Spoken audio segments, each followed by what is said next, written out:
Okay, we are now joined by tonight's race winner, driver of the number 18 Joe Gibbs Racing Toyota, and that is Kyle Busch. Kyle, maybe just open up.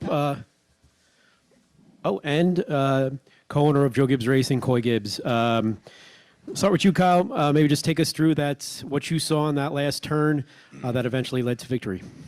Yeah, I mean, it kind of stems back, I think, the last 10 laps or so. Hirschman just coming over the radio and telling me, hey, keep in it, stay in it, keep in position, even though the guys behind us, they were falling off of us, and getting further away. But the guys in front of me, they were running hard, racing for the win, obviously. And my car would just not refire after the rain delays for whatever reason. Took about 20 laps to get going. But those last few laps, I feel like we kind of maintained with them and at least kept them in our windshield in case something did happen. And there you have it.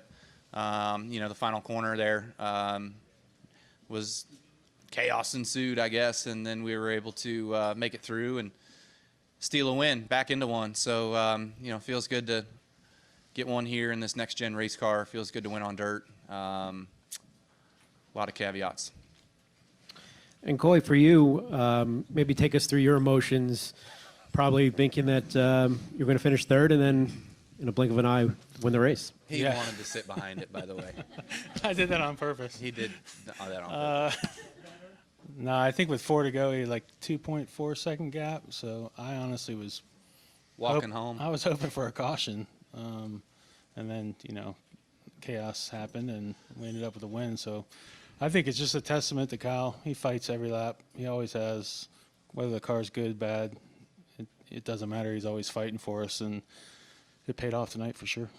Thank you, Coy. If you have a question for either of these gentlemen, raise your hand. We'll get your mic. Start here with Jordan. Jordan Bianchi, the Athletic. Kyle, I don't know, 4 or 5 laps to go, whatever it was, your spotter came on the radio and said, maintain third position. You never know what's going to happen in front of you with the two, Chase and Tyler. In your head, were you thinking like this could happen at all, or did you kind of realize that something could happen here, or we just kind of shrugged it off? Yeah.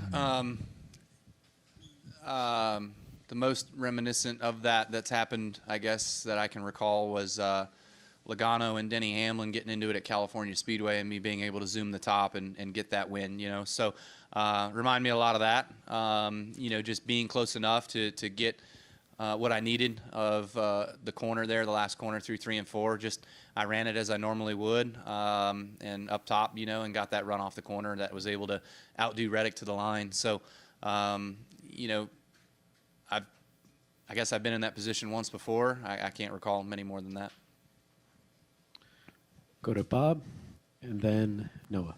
Bob Hockers, Fox Sports. I have 2. The first, during the red flag, and you thought you were the leader, I assume, and then you weren't the leader. Were you ready to, what was going through your head? Were you thinking, I'm going to have to protest this? What was going through your mind? Yeah, no, I thought we were the leader. I don't know how we would not have been the leader. They opened pit road. People pitted. Other people stayed out. That's a strategy call. And that sets up everybody for the end of their race, right? So I don't know how you could not say that we were not the leader. There were 8 others that stayed out with us. So I would bet they were right there with us on that call. And, I mean, from your comments earlier last week, you're not the biggest fan of racing Cup on dirt. I'm curious, was this any better or any worse than what you thought it was going to be? A lot of different variables here, but for this answer. But the biggest one is they did a better job of the track this year for sure. God helped us out a lot tonight with watering it periodically. So that was really good. We didn't even have to rely on the water truck driver.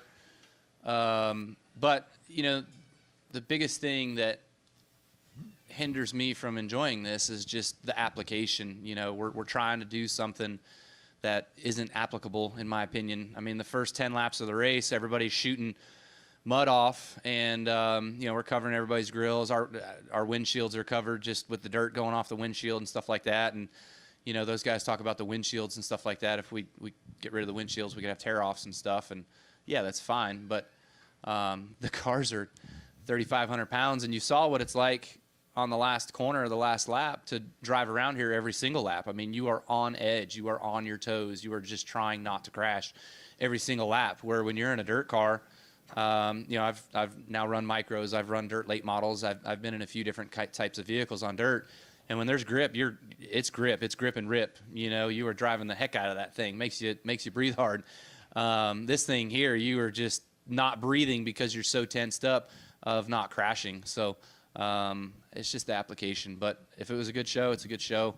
I think Bristol's fine with or without. I've won on them all, so I think I have the best say. No, nothing, no bites. Must be late. We'll go to Noah upstairs and then back down to Alex. No, Lewis, TSJ Sports. Yeah, just Crickets. to piggyback off of Bob's question there, you know, you did even quote Richard Petty in saying that it takes the sport backwards and to cut the cord. I mean, after tonight's race and the changes, do you still feel like it kind of takes the sport backwards in a way?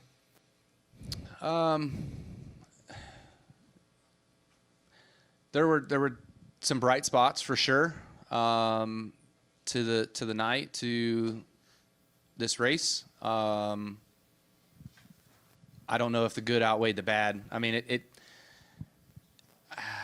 I don't know. I feel like our races are always long enough already. We did have a couple rain delays, which honestly actually watered the track. So that's what you would get if you did it properly. You would get watering the racetrack delays to keep the track right. And that's just breaking up the action. So, you know, I don't know that the fans necessarily enjoyed those breaks in the action. Our races are always typically go through the end. So again, like, you know, you go to all these dirt shows, the biggest dirt races in the country are 50 laps. You know, there's one, the World 100, I guess, but all the rest of them are 50 laps, and there's a reason for that. Go upstairs to the press box. Jennifer Fryer, Associated Press. Hey, Kyle, you tied Richard Petty tonight for the NASCAR record of at least one win a season in 18 years, 18 consecutive years. How does that feel? Great. Elaborate on that, okay? I mean, to me, it's a long time, 18 years. The biggest thing to me is just having that opportunity and being thankful for my chances with Joe Gibbs Racing, Joe, Coy, everybody at M&M's and Interstate Batteries having my back over this long a time and keeping me in the seat. You know, but a lot of different people to work with, a lot of different cars we've gone through, a lot of things that we've done and have won races in those years. But, you know, with how strugglesome I feel like our year has been this year, you know, did we deserve this one? Yeah, I mean, we ran up front all night. We were in contention. That was great. So I'll take that. But we've got a lot of work to do to win more races and be in contention each and every week. And I say all this because, yes, the 18 is important, but I feel like I'm in the prime of my career, and I would love to be running up front and dominating races and winning races and contending for championships, and that's our ultimate goal. We have another one upstairs. I do. I have one for Kyle and one for Coy. Kyle, the other thing is when Alex Bowman won in Vegas, you were kind of upset he backed into it. You did use the word when you first got into the media center that you backed into this one. Is there a difference in who backs into it and when and how? I think you take them how you get them. You know, I feel like we ran up front all night long. I actually passed Kyle Larson. Write that down. You know, I ripped the lip, as they say, a few times there on restarts in order to get some spots and stuff like that to get us in better positions and to be in contention, to be up where we needed to be. So, you know, yeah, I think the fastest car tonight was actually the 14 car. I think we were faster than the 8 car once we got a few cycles on our tires and some heat in our tires. We could not come back after rain delays very well, and so the 8 drove away from me. I couldn't contend there, but the last restart before that second rain delay happened, I was on his bumper like he was in my way, you know, like I just trying to figure out a way to get by him without doing exactly what Briscoe did and just crash trying. So, you know, again, that kind of goes back to the show. Like when we're all in a line and we're ripping the lip and the right rear tire's in the moisture and somebody tries to go low and there's no groove down low and there's no pass, like we don't have the right application. Like other forms can do slide jobs and whatnot, and you try to throw it off in there faster than you think you can, and you're going to crash, you're going to spin. So point proven, last lap. Check it out. Thank you.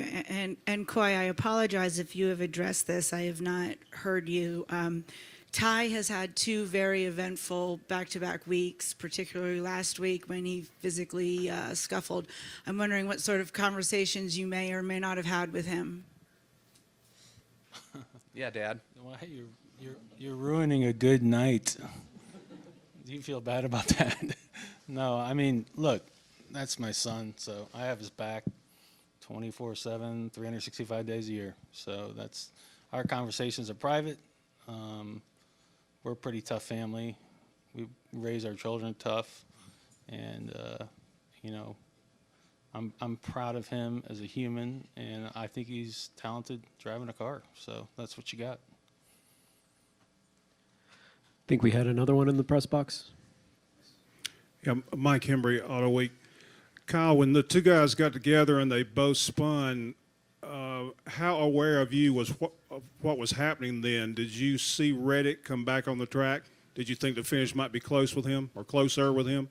Yeah, I mean, I was going into 3 as the 14 dove low and was sliding, and I saw the right rear of the 14 make contact with the left rear of the 8, and then I lost visual. Through like I was getting in the corner, so like they were into my window net or on my left front A post, so I couldn't see them at that point. Tony was just talking to me on the radio that they were sideways, they were spinning, they were going to the bottom of the track. Just keep going, keep your foot in it, drive, and he was just kind of telling me. But as soon as I come up about the middle of turn 4, I saw the 8 down low at the bottom, and I just matted it for everything it had and just drove it off the top and was hoping that I could get there in the nick of time. So, wasn't by much, but was just enough. Come back down here to Alex. Thank you. Alexandra with the Charlotte Observer. Kyle, you alluded to this a little bit already, but I'm hoping you can elaborate on just how you feel like this season has gone for you and what this latest win kind of says about it. I don't think the win here tonight really says anything about our season. We all have had some vocal meetings this year with some struggles and things like that. So I would say realistically we've had a shot. Take out the 2 speedway races, Atlanta and Daytona, so there's 7 others. I'd say realistically we've had a shot to win 2 of those, Vegas and Richmond. All the rest of them have literally been 15th to 20th places, and we are just scrounging to get whatever we can get out of those days. And a couple of them we messed up on, threw them away. Like I was running 3rd on the last lap or going for 3rd at Coda and ended up spinning out. So that was a bad day. We've just had some bad luck, but maybe Fontana we were faster than we anticipated, than we thought, but it's just not been our typical Joe Gibbs Racing and Toyota having speed every week. Go to Bob. Bob Pockris, Fox Sports. Coy, I don't know whether Kyle having 60 wins versus 59 wins means a ton when talking to sponsors, but you do need to still find sponsorship for him for next year. Does a win and making the playoffs mean anything as far as that sponsor search, and have you made any progress on it recently? Yeah, so I don't deal with the sponsorship stuff directly. I kind of stick on the competition side, but we've got a couple people we're talking to, so we're excited about that. Excited about the leads. I think anytime you win, it helps. I think it helps. I remember that one year where you knocked Martin out of the playoffs and you got your win. you were so excited. I was excited for you. Not excited for Martin, but I was excited for Kyle at that time. So I know that means a lot to him. So I'm more excited for him. Oh, to get no, that no, string. you're You talking remember about, that yeah. one? Yeah. So Texas, yeah. we were struggling all year. Yeah, and Martin finished 2nd, yeah. Oops. So I think it helps. It doesn't hurt for sure. Over here. Trey Lyle, Virginia Talk Radio Network. This question is for both of you. Joe Gibbs winning 2 of the last 3 races with Denny winning in Richmond.